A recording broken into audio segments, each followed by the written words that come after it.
Howdy folks! Tous les 4 ans, les Français se penchent de près sur le système électoral des États-Unis, qui est vraiment différent du nôtre. Le président des États-Unis est en effet élu par un collège électoral et non directement par les citoyens. Ce collège se compose de grands électeurs, et ce sont eux qui élisent le nouveau président des États-Unis. Si vous êtes un peu perdu, nous avons déjà fait une vidéo pour expliquer comment fonctionnent les élections présidentielles, ainsi que celles du Congrès. J'ai laissé un lien en description. Aujourd'hui, dans cette vidéo, nous expliquons qui sont les grands électeurs, comment ils sont choisis et comment ils votent. Vous êtes sur The American Dream et regardez American Ethos, l'émission où l'on explique ce qui fait l'essence de la culture américaine.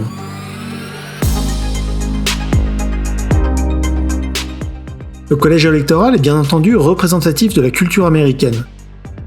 On a tendance à l'oublier aujourd'hui avec les présidents américains traités comme des rockstars et un gouvernement fédéral dont le budget est presque égal au PIB du Mexique, et les États-Unis sont une fédération d'États indépendants. La loi fédérale s'applique aux 50 États, qui tous suivent la Constitution des États-Unis, tout en étant indépendants d'implémenter leurs propres lois sur leur territoire, pourvu que la Constitution américaine et les lois fédérales ne l'interdisent pas bien entendu. La Constitution est donc un texte important. Regardons ce que le document dit concernant l'élection du président. Chaque État nommera, de la manière prescrite par sa législature, un nombre d'électeurs égal au nombre total de sénateurs et de représentants auxquels il a le droit au Congrès, mais aucun sénateur ou représentant, ni aucune personne tenant des États-Unis une charge de confiance ou de profit ne pourra être nommé électeur. Ok, donc là on nous dit ce qu'est un grand électeur et de combien un État en dispose. Chaque État a autant de grands électeurs qu'il a de représentants au Congrès. Mais attention, ces représentants ne sont pas les électeurs. D'ailleurs, la Constitution est claire à ce sujet. Les États choisissent les électeurs de la manière dont ils l'entendent, mais ces électeurs ne peuvent pas être sénateurs, représentants au Congrès ou être impliqués dans le gouvernement fédéral. Oui, la Constitution laisse ici un choix immense aux États. Légalement, les électeurs pourraient être tirés au sort, ou bien tous choisis par le gouverneur sans même qu'il n'y ait d'élection. Bon, dans les faits, tous les États organisent un scrutin à un tour, et à l'issue du vote, les grands électeurs de l'État sont appelés à respecter le choix de la population, et à tous voter pour le candidat ayant reçu le plus de votes. C'est ce que l'on appelle le winner take all. Dans le Maine et le Nebraska, les choses sont un peu différentes, et ces États-là ont choisi de distribuer proportionnellement leurs électeurs aux candidats en fonction de leur score. Par exemple, en 2016, dans le Maine, où nous avons 4 grands électeurs, Hillary Clinton a remporté l'État avec 47,83% des voix, contre 44,87% pour Trump. Dans tous les autres États à part le Nebraska, Clinton serait reparti avec l'ensemble des 4 grands électeurs. Mais ici, puisque l'État attribue les électeurs proportionnellement, 3 sont partis pour Clinton et 1 pour Trump. Bien que le choix des grands électeurs soit à l'initiative de l'État, tous ont choisi d'organiser une élection à un tour, à l'issue de laquelle les grands électeurs choisis par le parti ayant fait le plus de voix sont officiellement nommés comme grands électeurs pour l'État. Les partis sélectionnent dans chaque État leurs grands électeurs en interne. Le système de choix change d'un État à l'autre, mais c'est pas très important ici. Ce qu'il faut retenir, c'est que les grands électeurs sont des vraies personnes, ce n'est pas un titre fictif. Souvent, ils sont membres de leur parti politique respectif, et ils sont choisis par le parti. Bien que la Constitution permette aux États de faire ce qu'ils veulent avec le choix des grands électeurs, tous ont choisi de faire une élection à un tour, à l'issue de laquelle les grands électeurs choisis par le parti ayant remporté le plus de voix seront effectivement les grands électeurs choisis par tout l'État pour voter lors de l'élection présidentielle.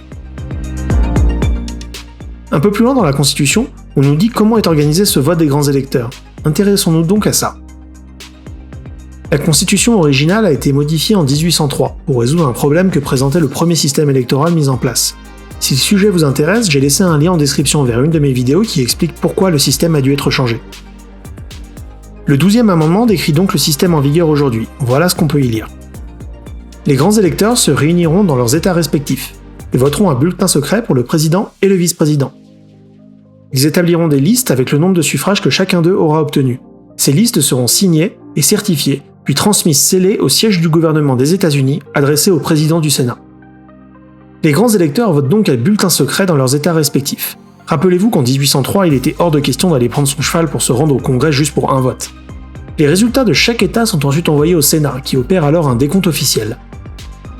Les images que vous voyez en fond sont celles de Joe Biden, alors vice-président, agissant en tant que président du Sénat, et comptant les voix donnant Donald Trump vainqueur en 2016. En entendant les mots de collège électoral, on a l'impression que tout ce petit monde se réunit solennellement dans la même salle. Mais les grands électeurs se réunissent bien séparément dans leurs États respectifs. Bon, je résume tout le chemin. Les Américains votent dans leurs États lors d'un scrutin à un tour. Le parti ayant remporté le plus de voix choisit les grands électeurs. Ceux-ci votent pour le président et le vice-président. Les résultats sont transmis à Washington et comptés officiellement. Est-ce que vous voyez un problème avec ce système ? Oui, retournons voir notre 12e amendement. Les grands électeurs votent à bulletin secret. Ne peuvent-ils donc pas voter pour qui ils le veulent sans respecter le choix du peuple ? Techniquement, rien n'interdit dans la Constitution. D'ailleurs, si on regarde l'élection présidentielle de 2016, certains grands électeurs sont partis en freestyle et n'ont pas suivi le choix du peuple. C'est par exemple le cas dans l'État de Washington, où un grand électeur a voté pour Faith Spotted Eagle, une activiste amérindienne qui n'était absolument présente sur aucune liste électorale. Ou encore à Hawaï, où un grand électeur a voté pour Bernie Sanders malgré qu'il ait perdu la primaire démocrate. On appelle ça des électeurs infidèles ou faithless electors en anglais. Il s'agit donc de grands électeurs qui ont été sélectionnés par leur parti pour les représenter, mais qui le jour du vote décident de voter pour quelqu'un d'autre.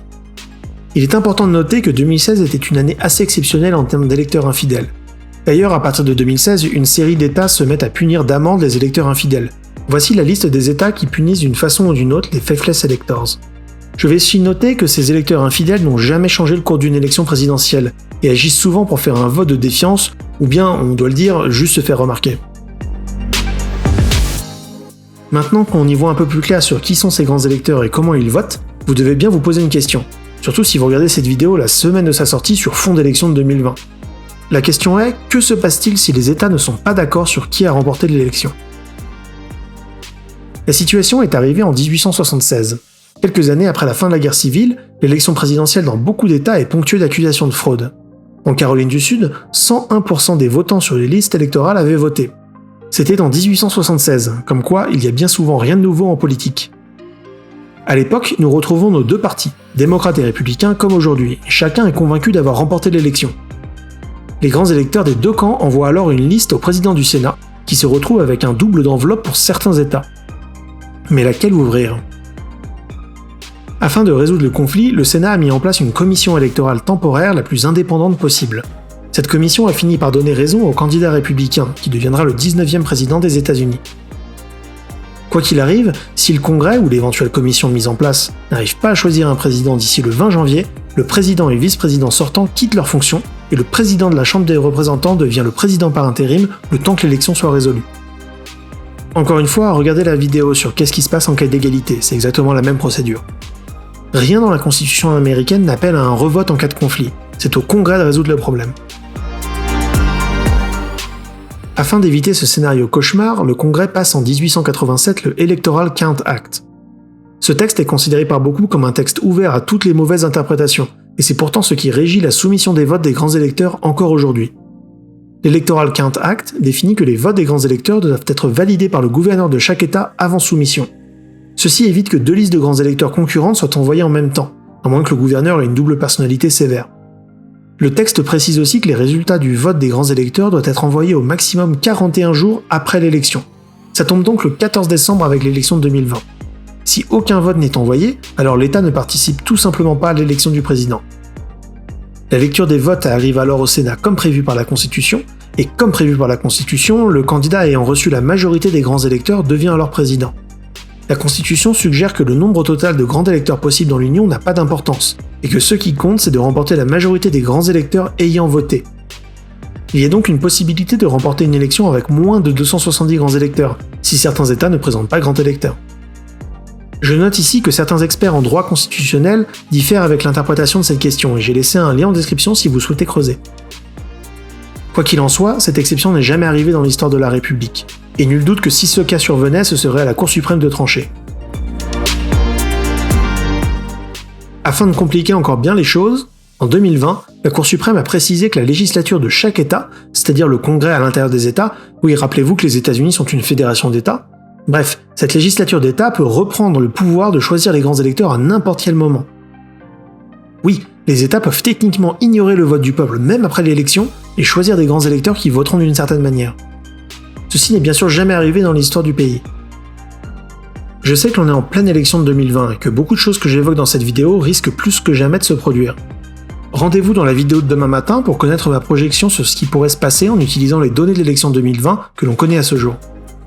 Ok, il est temps de résumer. Les grands électeurs sont des vrais gens, et c'est pas juste un siège fictif. Ce sont eux qui ont le vrai pouvoir pour choisir le président. Les États ont autant de grands électeurs qu'ils ont de représentants au Congrès. Mais attention, les grands électeurs ne peuvent pas être élus au Congrès, ni participer au gouvernement fédéral. En théorie, la Constitution donne carte blanche aux États pour choisir leurs électeurs. Dans les faits, tous ont fait le choix d'organiser une élection à un tour, à l'issue de laquelle le candidat ayant remporté l'élection choisit tous les grands électeurs de l'État. C'est le winner take all. Seule exception dans le Maine et le Nebraska, où les grands électeurs de ces États-là sont distribués proportionnellement aux résultats de chaque candidat. Les grands électeurs sont donc choisis par le parti gagnant, et ont jusqu'à 41 jours après l'élection pour soumettre leur vote. Techniquement, rien n'interdit à un grand électeur de faire le traître et de voter pour le camp adverse, ou même pour un candidat qui ne s'est pas présenté. On appelle ça les faithless electors, même si beaucoup de lois internes aux États sanctionnent ce comportement. Si des États ne soumettent pas de vote de grands électeurs dans les 41 jours qui suivent l'élection, alors ceux-ci ne sont pas comptés. À n'importe quel moment, la législature d'État, c'est-à-dire le Congrès dans chaque État, peut décider de nommer eux-mêmes les grands électeurs en ignorant le vote des citoyens de l'État. Ce scénario n'est jamais arrivé dans l'histoire du pays. J'espère que la vidéo vous a plu. C'était un sujet un peu technique, mais je pense que vous avez maintenant toutes les informations pour comprendre ce système de collège électoral aux États-Unis. Si quelque chose n'est pas clair, laissez votre question en commentaire et je mettrai à jour la description avec les questions et surtout les réponses qui pourraient intéresser tout le monde. En tout cas, n'oubliez pas de liker la vidéo si elle vous a plu et de vous inscrire si c'est pas déjà fait. Vous êtes sur The American Dream, God bless America.